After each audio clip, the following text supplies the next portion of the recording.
અગ્નિવીર, ખેડૂતો, બેરોજગારી, મોંઘવારી જેવા મુદ્દે રાહુલ ગાંધીના પાટણમાં ભાજપ પર આક્રમક પ્રહાર. લોકસભા ચૂંટણી ટાણે હવે ત્રીજા તબક્કાનું મતદાન નજીક છે, ત્યારે ભાજપ અને કોંગ્રેસ બંનેએ કમર કસી લીધી છે. ગુજરાતમાં આ વખતે મતદાન છે, ત્યારે ભાજપ રૂપાલા વિવાદના કારણે પડકારો સહન કરી રહ્યું છે.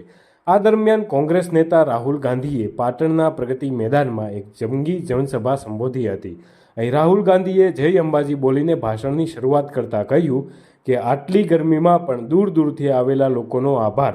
હાલ દેશમાં બે વિચારધારાની લડાઈ ચાલી રહી છે.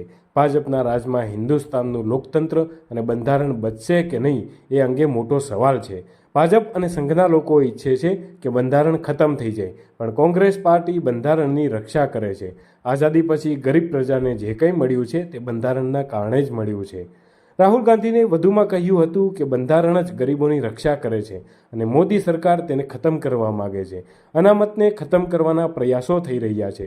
ખાનગીકરણને પ્રોત્સાહન કરવામાં આવી રહ્યું છે. ન્યાય માટે જ અનામત વ્યવસ્થા છે અને ભાજપ તેના જ દુશ્મન બની ગયા છે. અનામતને ખતમ કરવાનો બીજો માર્ગ એટલે ખાનગીકરણ, અને દેશમાં સૌથી મોટો મુદ્દો કોઈ હોય તો તે બેરોજગારી છે. એટલે જ અનામતનો અર્થ છે દેશમાં ગરીબોની પણ ભાગીદારી. यहाँ जो भावनगर के जो महाराजा थे, उन्होंने जो देश के लिए किया, अपना राज जो उन्होंने देश को समर्पित किया, उनकी हम याद करते हैं और उनकी धन्यवाद करते हैं और उनका सम्मान करते हैं. बहुत बहुत धन्यवाद. नमस्कार. जय हिंद.